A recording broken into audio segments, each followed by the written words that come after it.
Every year, we dump a massive 2.12 billion metric tons of waste on the planet, and the number continues to rise. If all of this garbage were loaded onto trucks, they would circle the globe 24 times. According to Global Footprint Network, in terms of resource extraction and waste absorption, we are already 75% beyond what the Earth can sustain in the long run. To make matters worse, global annual waste generation is expected to rise by 70% to 3.4 billion metric tons between 2018 and 2050, unless significant changes are made. Waste is an inevitable byproduct of human life. It is produced by a variety of sources, including households, commercial businesses and enterprises, institutions, construction and demolition activities, municipal services and industrial processes. Population growth and urbanization, such as increased industrial, commercial, and institutional establishments, contribute to increased waste production. While these trends have improved the quality of life for hundreds of millions of people, they have come at a significant environmental cost. If we talk about which countries generate the most waste, you will be surprised to know that the developed countries are generating more waste than the developing countries. Canada's total waste generation is estimated to be the highest in the world. Its annual waste total is estimated to be 1,325,480,289 metric tons. The United States has the world's third largest population and produces the most municipal solid waste. 258 million tons of municipal solid waste, MSW, were generated in 2017. China, the world's most populous country, on the other hand, produced 210 million tons of MSW in 2017. Waste management has become increasingly important in order to protect public health and the environment, while also ensuring long-term economic growth. And operating this critical municipal service necessitates the development of integrated systems that are efficient, long-lasting, and socially beneficial. So, what is a waste management system? A waste management system is an approach to waste disposal, reduction, reuse, and prevention. Waste management services have progressed from simple, blue-collar, labor-intensive activities like garbage collection and urban cleaning to industrially complex, capital-intensive services. Recycling, composting, incineration, bioremediation, and waste minimization are some of the modern waste management options available. So let's take a look at how different countries are carrying out waste management practices. Although richer countries generate more waste than poorer countries, they typically have better waste management to address these issues. Waste collection is nearly universal in upper middle and high-income countries, and more than one-third of waste in high-income countries is recovered through recycling and composting. In terms of waste management and recycling, Germany is at the forefront. The country has been able to reduce total waste by 1 million tons per year since implementing their recycling program. Germany recycles 70% of all waste, which is the highest rate in the world. Belgium is also a top performer in waste management, with the highest waste diversion rate in Europe. 75% of waste is reused, recycled, or composted, all of which contributes to lower overall waste generation. Leeds in the UK is home to a large recycling scheme called Zero Waste Leeds. Last year, Leeds recycled 12,000 tons of glass waste. This year, there are now 700 bottle banks located across the area.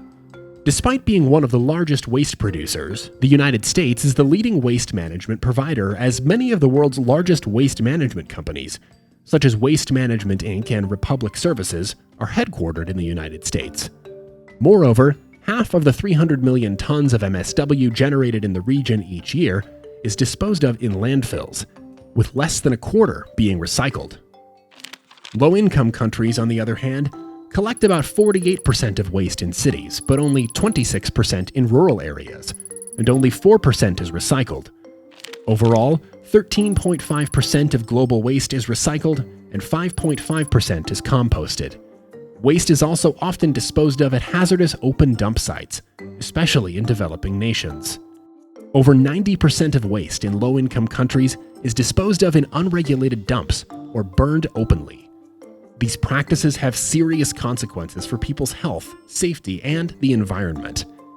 Now let's move towards the economics of waste management, which is the main point of our video. Although most people do not consider it, waste management is one of the most critical issues faced by municipalities. It takes both time and money to transition to a more sustainable waste management system. Currently, waste management costs account for about 0.5% of global GDP. However, waste management costs, including environmental externalities, can exceed 1% of GDP in island nations with limited land and a reliance on the waste-intensive tourist industry. The annual global cost of the solid waste management is expected to rise from $205 billion to $375 billion, with cities in low-income countries bearing the brunt of the increase.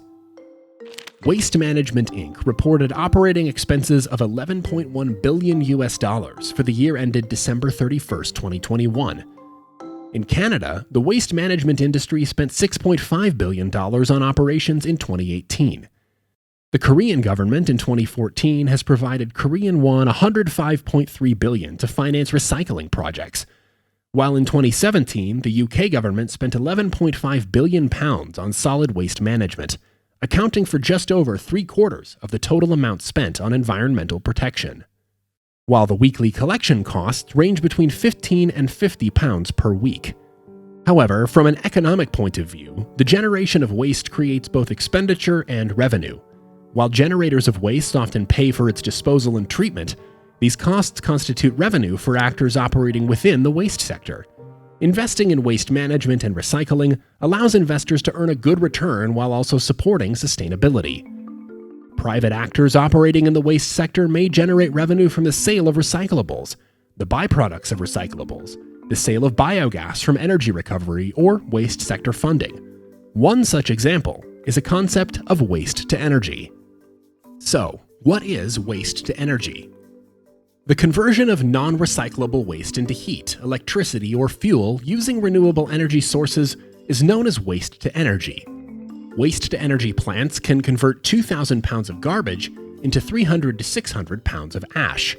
There are numerous waste to energy systems or technologies that are being adapted by the developed nations, especially the United States and Scandinavian countries.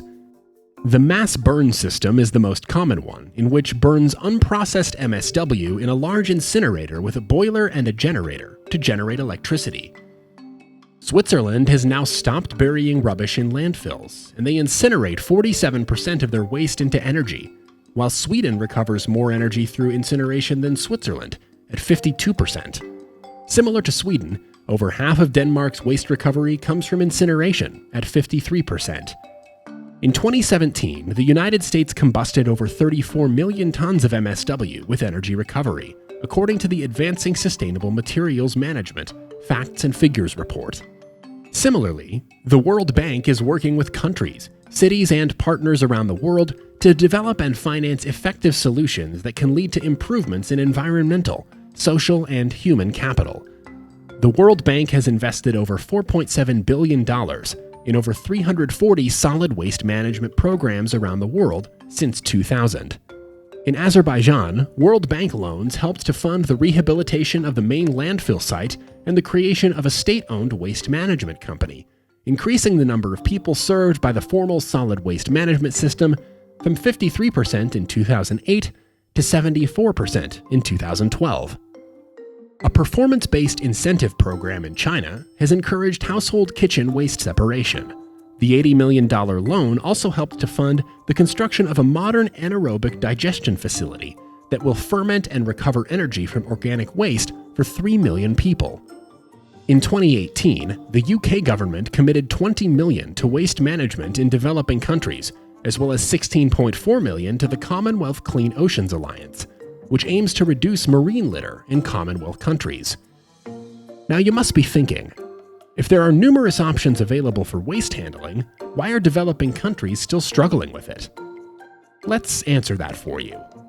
Although waste management is critical for creating sustainable and livable cities, most developing countries and cities struggle with it because of the cost associated with it. Developing countries and cities are already coping with burgeoning populations and scarce financial resources. Therefore, they have limited capacity to manage environmental issues. The lack of adequate municipal strategies is a major obstacle to proper waste management in many developing countries.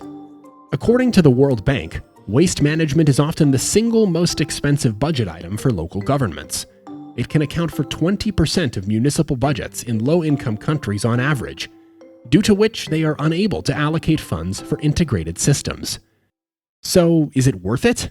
Is it really important for developing countries to allocate a handsome amount for waste management systems? Well, the answer is yes. Waste generation is expected to increase as a result of economic development and population growth, so the world is likely to see the most waste-related problems.